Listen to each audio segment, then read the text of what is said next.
ஆடி மாதம் வந்தாலே வாரத்துக்கு ஒரு நாள் வடை பாயசம் தான். அதுலேயும் இந்த வடை நல்லா மொறுமொறுன்னு கிறிஸ்பியாக உள்ள சாஃப்டாக இருந்தால் எப்படி இருக்கும். சின்ன சின்ன டிப்ஸை ஃபாலோ பண்ணால் போதுங்க. வடை நல்லா மொறுமொறுன்னு எண்ணெய் குடிக்காமல் சூப்பராக இருக்கும். கூடவே பால் பாயசம் எப்படி செய்யுதுன்னு பார்க்கலாம். வடைக்கு 1 கப் உளுத்தம் பருப்பு எடுத்திருக்கேன். கூடவே 1 டேபிள் ஸ்பூன் அளவுக்கு பச்சரிசி சேர்த்துருக்கேன். நல்லா 3லேருந்து 4 முறை கழுவிட்டு ஒரு 20லேருந்து 30 நிமிஷம் ஊற வச்சுக்கோங்க. பருப்பு இந்த அளவுக்கு ஊற. வடைக்கு எப்பவுமே மிக்சியில் அரைக்கிறத விட கிரைண்டரில் அரைச்சிங்கன்னா நல்லா புசு புசுன்னு இருக்குங்க. அதே போல் தண்ணி தெளிச்சு ஆட்டிக்கோங்க. அப்போ தான் வடை நல்லா சாஃப்டாகவும் மேலே நல்லா மொறுமொறுன்னு எண்ணெய் குடிக்காம இருக்கும். தண்ணி தெளிச்சு இந்த அளவுக்கு நல்லா பந்து மாதிரி வர அளவுக்கு எடுத்துக்கணும். இப்போ ஒரு பாத்திரத்துல மாத்திட்டு ஒரு விஸ்க வச்சு நல்லா கலந்து கொடுத்துக்கோங்க. விஸ்க் இல்லைன்னா கையில கலந்துக்கோங்க. எந்த அளவுக்கு கலக்குறீங்களோ அந்த அளவுக்கு ஏர் பபிள்ஸ் இல்லாம வடை சூப்பரா வரும். இப்போ இந்த உளுந்து மாவு கூட நறுக்கி வச்ச இஞ்சி, பச்சை மிளகாய், ஒரே ஒரு மீடியம் சைஸ் வெங்காயம் பொடியா நறுக்கி சேர்த்திருக்கேன்.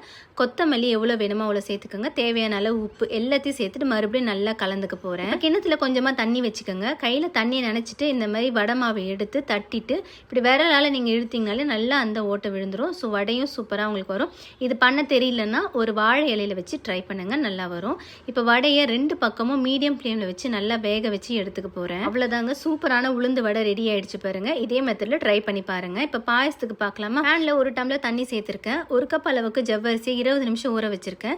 ஜவ்வரிசி சேர்த்து வேக வச்சுக்கோங்க. இந்த மாதிரி டிரான்ஸ்பரண்ட் ஆன பிறகு பால் சேர்த்துக்கலாம். பால் 1/2 லிட்டர்லேருந்து 1 லிட்டர் வரைக்கும் சேர்த்துக்கோங்க.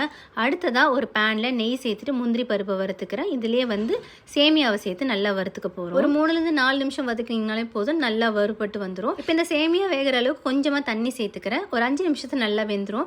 இப்போ ஜவ்வரிசி வேக வச்சோம் பாருங்க, அந்த பாலையும் இது கூட சேர்த்துக்கிறோம். இதுக்கு தேவையான இன்னும் கொஞ்சம் பால் சேர்த்துட்டேன்.